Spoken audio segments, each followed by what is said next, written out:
The man of all seasons, the trouble shooter. नमस्कार, मैं मीनल जैन आप सभी का स्वागत करती हूँ। प्रणब मुखर्जी, जिन्हें प्रेम से प्रणव दा कहा जाता था, उनका जन्म वीरभूम जिले में मिर्ती गांव में 11 दिसंबर 1935 को हुआ। उन्होंने वीरभूम के सूर्य विद्यासागर कॉलेज में शिक्षा पाई अथवा कलकत्ता विश्वविद्यालय में उन्होंने हिस्ट्री और पॉलिटिकल साइंस में एडवांस डिग्री के साथ साथ लॉ डिग्री भी हासिल की। वे एक वकील और कॉलेज में प्राध्यापक भी रहे, साथ ही वे अखिल भारतीय बंग साहित्य सम्मेलन के अध्यक्ष भी रहे। वैसे देखा जाए तो उनके जीवन में संघर्ष कम नहीं था। वे सोने के चम्मच के साथ पैदा नहीं हुए थे। उनके पिता एक सम्मानित स्वतंत्रता सेनानी थे, जिन्होंने ब्रिटिश शासन की खिलाफत के परिणाम स्वरूप 10 वर्षों से अधिक जेल की सजा काटी थी। इसी संदर्भ में प्रणव दा ने अपनी किताब द ड्रामेटिक डिकेड में एक किस्सा बतलाया, जिसमें वे बताते हैं कि एक बार एक पुलिसकर्मी उनके घर आ पहुंचे सामान की कुर्की करने, लेकिन उन्हें कुछ भी नहीं मिला। उनका सामान गायें, बछड़े गांव के लोगों में बांट दिए गए थे। पुलिस कर्मचारी ने पूछा कि आपकी गायें कहाँ गई, तो वे मात्र 8 साल के थे। तब दादा ने कहा, हमने गायें खा ली। पुलिसकर्मी बहुत चकित हुआ। उन्होंने कहा, आप तो हिंदू होकर भी गायें कैसे खा सकते हैं? तब दादा बोले, मेरे पिताजी के जेल जाने के कारण हमने गायें बेच दी और खाने का राशन ले आए, जिसे हमने खा लिया। बचपन से ही अपने पिताजी के निस्वार्थ और समर्पित संवेदनाओं को ही उन्होंने अपने सिद्धांतों में उतार लिया था। उनका संसदीय करियर करीब 5 दशक पुराना है, जो 1969 में बांग्ला कांग्रेस के राज्यसभा सदस्य के रूप में शुरू हुआ। फिर वे 1975, 1981, 1993 और 1999 में भी चुने गए। वे इंदिरा गांधी की नजरों में कैसे आए, ये एक मशहूर किस्सा है। ये वाकया उस समय का है जब इंदिरा गांधी 1969 में बैंकों का राष्ट्रीयकरण अर्थात बैंक नेशनलाइजेशन करने के अप्रूवल की कगार पर थी। उसी दौरान मोरारजी देसाई भी फाइनेंस मिनिस्टर थे, पर पद से हटा दिए गए थे। उसी बीच एक शाम संयोगवश गांधी ने प्रणव दा को भाषण देते हुए सुना, जिसमें वे बैंकों के राष्ट्रीयकरण के संदर्भ में ही व्याख्या करते हुए नजर आए। उन्होंने फंडामेंटल राइट के आर्टिकल 9 की व्याख्या करते हुए कहा कि article 9 which is right to property, इसमें बैंक भी एक प्राइवेट प्रॉपर्टी है, अर्थात इनका राष्ट्रीयकरण, इनका नेशनलाइजेशन संभवतः फंडामेंटल राइट का उल्लंघन करना होगा। इसी बात को आगे बढ़ाते हुए दादा ने ब्रिटेन में हुए गुलामी के उल्लंघन का भी उदाहरण दिया, जो भी फंडामेंटल राइट्स के अगेंस्ट था। प्रणव दा का ये पर्सपेक्टिव सुनकर गांधी बहुत चकित हुई और साथ ही प्रभावित भी। फिर गांधी ने ओम मेहता, जो उस वक्त पार्टी के चीफ व्हिप थे, उनसे पता करवाया और इस तरह प्रणव दा हमेशा गांधी के सबसे विश्वसनीय सहकर्मी बने। इसी के चलते गांधी हमेशा कहा करती थी कि मुखर्जी के मुंह से पाइप का धुआं निकल सकता है, पर कोई बात नहीं। साथ ही कांग्रेस के संकट मोचन बनकर भी मुखर्जी सामने आए। मुखर्जी यूपीए गवर्नमेंट के मुख्य स्तंभ थे। उन्होंने यूपीए के 10 साल के कार्यकाल में एक्सटर्नल अफेयर्स और फाइनेंस में बखूबी अपना हाथ बढ़ाया। वे अक्सर कांग्रेस की पहली पसंद हुआ करते थे जब भी लीडरशिप के तहत कोई भी डिस्प्यूट सॉल्व करने की बात आती थी। उसी के साथ 1982 में भारत के वित्त मंत्री बने। सन 1984 में यूरोमनी पत्रिका के एक सर्वेक्षण में उनका विश्व के सबसे अच्छे वित्त मंत्री के रूप में मूल्यांकन भी किया गया। परंतु राजनीति के इस कार्यकाल में उनकी बाधाएं कम नहीं हुई, पर वे अपनी गलतियों से सीखते थे और फिर उठ खड़े होते थे। ये बात तब की है जब वे इंदिरा गांधी की हत्या के बाद हुए लोकसभा चुनाव में राजीव गांधी की समर्थक मंडली के षड्यंत्र के शिकार हुए, जिनसे इन्हें मंत्रिमंडल में शामिल नहीं होने दिया।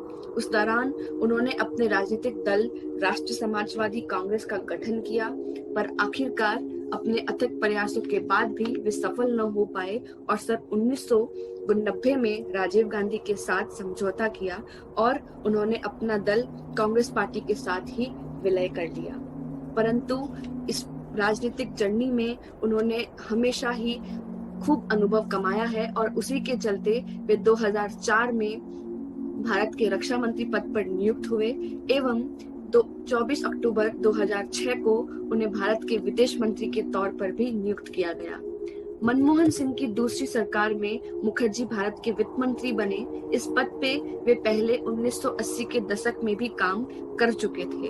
6 जुलाई 2009 को उन्होंने सरकार का वार्षिक बजट पेश किया, जिसमें उन्होंने फ्रिंज बेनिफिट टैक्स और कमोडिटी ट्रांजैक्शंस कर हटाने सहित कई तरह के अलग अलग सुधारों की घोषणा की। उनका कंट्रीब्यूशन मिनिस्टर के तौर पर भी बहुत रहा। जब वे वित्त मंत्री के पद पर रहे तो उन्होंने राष्ट्रीय ग्रामीण रोजगार गारंटी अधिनियम, लड़कियों की साक्षरता और स्वास्थ्य जैसे सामाजिक क्षेत्र की योजनाओं के लिए समुचित धन का प्रावधान किया। इसके अलावा उन्होंने राष्ट्रीय राजमार्ग विकास कार्यक्रम, बिजलीकरण का विस्तार, जवाहरलाल नेहरू राष्ट्रीय शहरी नवीनीकरण मिशन जैसी बुनियादी सुविधाओं वाले कार्यक्रम का भी विस्तार किया। मुखर्जी हमेशा प्राइम मिनिस्टर बनना चाहते थे। वे 3 बार पीएम बनते बनते रह भी गए।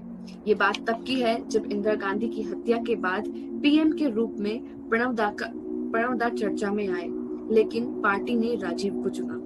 राजीव गांधी की हत्या के बाद माना जा रहा था कि अब तो पीएम दादा ही बनेंगे, लेकिन नरसिम्हा राव प्रधानमंत्री बने। 2004 लोकसभा चुनाव में कांग्रेस जीती, पर सोनिया गांधी ने पीएम बनने से मना कर दिया। प्रणव दा का नाम फिर चर्चा में आया, पर इस बार मनमोहन सिंह को चुना गया। इसी के चलते मनमोहन सिंह जी ने एक इंटरव्यू में बतलाया कि प्रणव को हमेशा से लगता था कि वे प्रधानमंत्री पद के लिए बिल्कुल तैयार हैं, परंतु राजनीतिक कारणवश वे चूक गए। हालांकि इस कारण से हमारे संबंधों में कभी कोई मलाल नहीं आया। और सिंह ने यह भी बताया कि मुखर्जी को जिस भी पद पे रखते वे उस जिम्मेदारी को बखूबी निभाते और पूरी निष्ठा, लगन और डिसिप्लिन के साथ निभाते आए हैं। इसी के साथ प्रणब मुखर्जी पीए संगमा को हराकर 25 जुलाई 2012 को देश के 13वें राष्ट्रपति बने।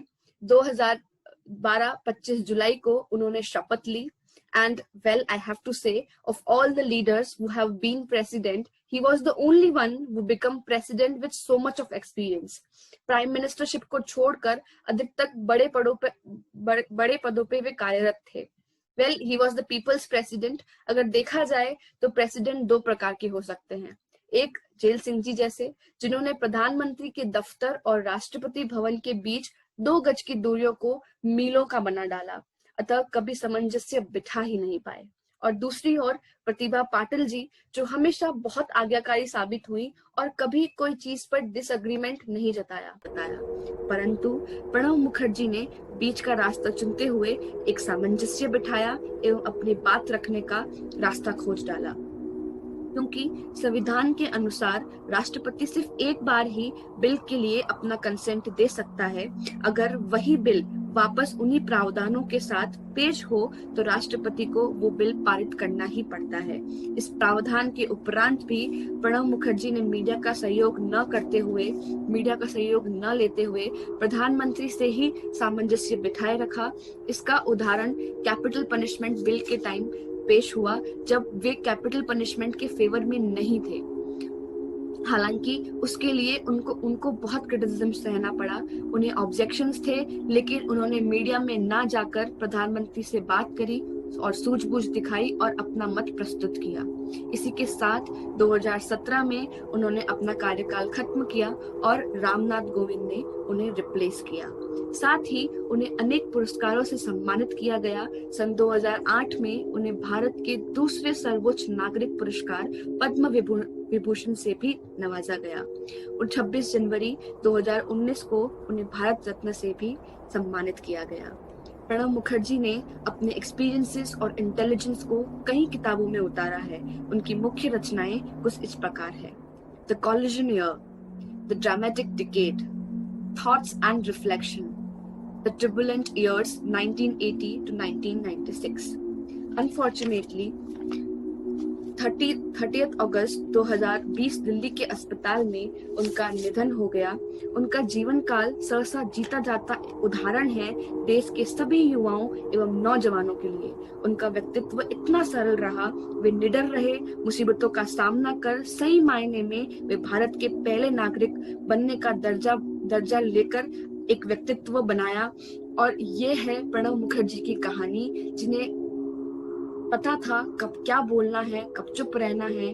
कागजों के माहिर, कलम के माहिर, देश के सर्वोच्च पद पर पहुंचे। उनकी जीवनी पर अगर आप गौर करें तो आप ये पाएंगे कि वे कभी रुके नहीं, हार से वे कभी डरे नहीं, और जीत को भी उनने हावी होने दिया नहीं। हम भारत के हर नागरिक की ओर से उनके अथक प्रयासों और देश के प्रति दिए गए हर बलिदानों को नमन करते हैं। देश में जब भी ट्रबल शूटर या शार्प मेमोरी का उदाहरण पेश किया जाएगा तो प्रणब मुखर्जी को हमेशा स्मरण किया जाएगा। धन्यवाद। जय हिंद, जय भारत।